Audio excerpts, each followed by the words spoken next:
Assalamualaikum warahmatullahi wabarakatuh. Bismillahirrahmanirrahim. Bismillah, masyaallah, la yasukul khaira illallah. Bismillah, masyaallah, la yasifu su'u illallah. Bismillah, masyaallah, wa kana min ni'matin fa minallah. Bismillah, masyaallah, la hawla wa la quwwata illa billah.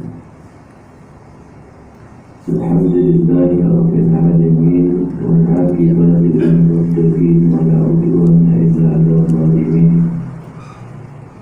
Asyhadu an la ilaha illallah al-malikul haqqul mubin, wa asyhadu anna sayyidina Muhammadar Rasulullah sallallahu alaihi wa sallam. Allahumma salli wa sallim ala sayyidina Muhammad wa ala alihi wa sahbihi ajma'in, amma ba'du. Fa inna ahsanal hadithi kitabullah wa khairul hadi hadi Muhammadin Rasulillah, wa syarrul umuri muhdatsatuha wa kullu muhdatsatin bid'ah wa kullu bid'atin dhalalah wa kullu dhalalatin finnar.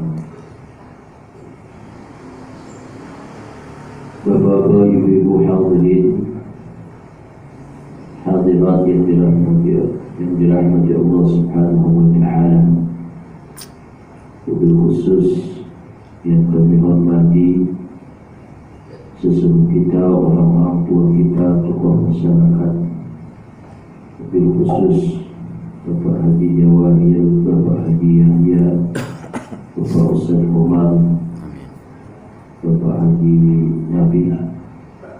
Kita doakan mudah-mudahan beliau ini dalam keadaan sehat walafiat, panjang umur, berkah umurnya dalam taat kepada Allah Subhanahu wa taala.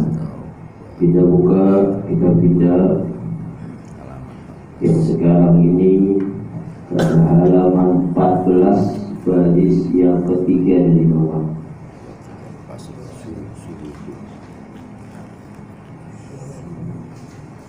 Sebelum kita bahas, mari kita baca surah Al-Fatihah. Kita hadiahkan untuk orang-orang tua kita, kerabat kita dan famili kita yang telah meninggal dunia.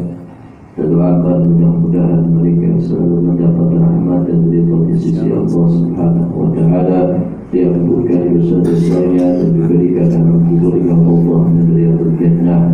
Kita khususkan untuk orang-orang yang biasa mewakafkan tanah untuk usaha ini, orang-orang yang biasa menginfakkan harta untuk usaha ini, orang-orang yang biasa meramaikan memakmurkan usaha ini. Mudah-mudahan berkat jasa mereka Allah balas dengan pahala berlipat ganda, pahala yang terus mengalir sampai hari kiamat.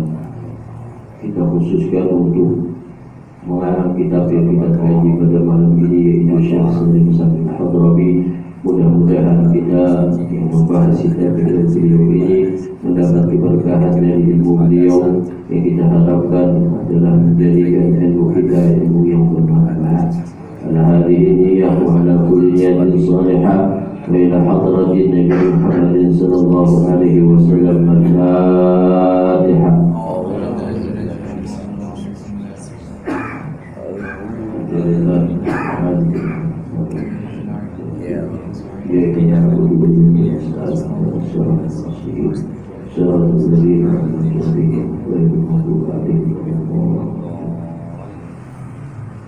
Bismillahirrahmanirrahim.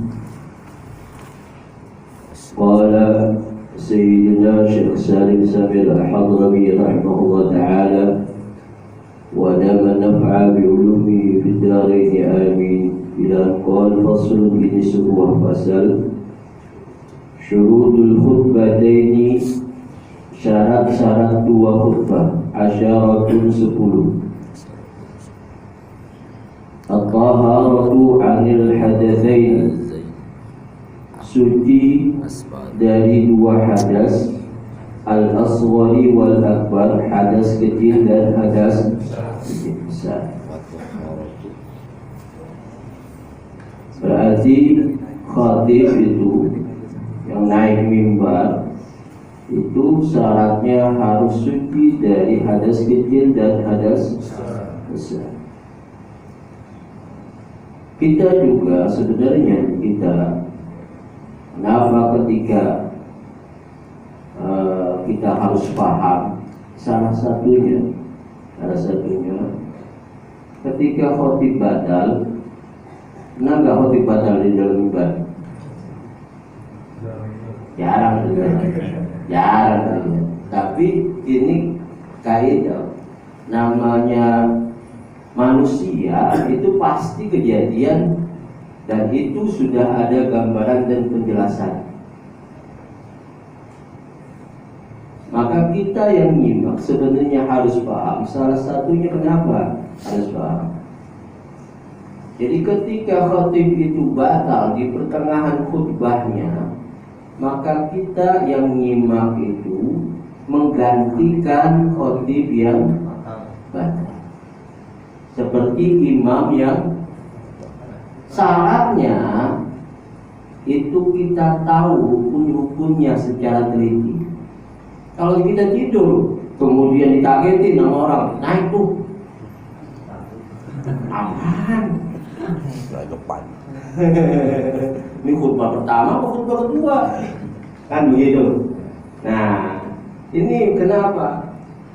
Jadi sekarang mesti bagi orang yang ngaji itu harus teliti dan harus nyimak dan harus mawas diri dalam kaidah-kaidah agama kita nggak boleh sembarangan. Kalau sembarangan, salah satunya maka nanti kalau misalkan ada yang mengulangi sholat Jumat dengan sholat zuhur, itu jangan kaget. Itu ya, kan udah banyak. Kemudian memang kaidah sebagaimana dijelaskan oleh Syekh Muhammad Nawawi Banten, kalau sudah yakin sah, tidak usah mengulangi sholat Jumat dengan sholat zuhur. Cuma permasalahan kita nih yang ada di masyarakat itu enggak paham, terutama rukun-rukun khutbah. Orang sekarang udah lumrah semua masjid, bukan hanya di Kedoya, semua. Apalagi daerah perkantoran, yang dicari apa? Isi khutbah. Bukan rukun khutbahnya yang diteliti, yang disimak, tapi isi khutbah. Padahal yang terpenting adalah rukun khutbah. Walaupun isi itu bagus, akan tetapi yang lebih penting mana? Rukunnya dulu kita teliti. Jadi karena kita menyepelekan, menggampangkan, istilah orang gini, emang gimana orang capek, apalagi kata istilah tidur kalau di waktu khotib naik itu tidur yang paling nikmat. Sebentar yang banyak kan orang tidur memang begini. Coba aja teliti samping kanan kita, samping kiri kita, teliti masyarakat. Ini salah satu. Jadi kalau misalkan ini kan syarat khotib, ini kan khusus khotib, tapi kita itu dampaknya ketika khotib harus suci dari hadas besar, hadas kecil. Kemudian salah satunya hadas kecil sering terjadi. Khotib misalkan nih, yang namanya khotib manusia, kalau udah mules gimana? Iya. Nah, otomatis kan ada orang yang menggantikan. Jangan disalahkan orang yang di depan kalau kita juga nggak paham juga. Katanya, wah itu orang yang di depan tuh. Tapi jangan disalahkan orang depan kalau kita nggak paham juga. Jadi masing-masing juga harus bertanggung jawab. Nah ini perlu kita, ini makanya kita harus perbaiki diri kita. Kita gunanya ngaji itu apa? Salah satunya adalah memperbaiki ibadah kita dan memperbaiki diri kita untuk lebih dekat pada Allah Subhanahu wa Ta'ala. Wallahu ta'ala alam. Bismillah. Al-Fatihah. Alhamdulillah rabbil alamin.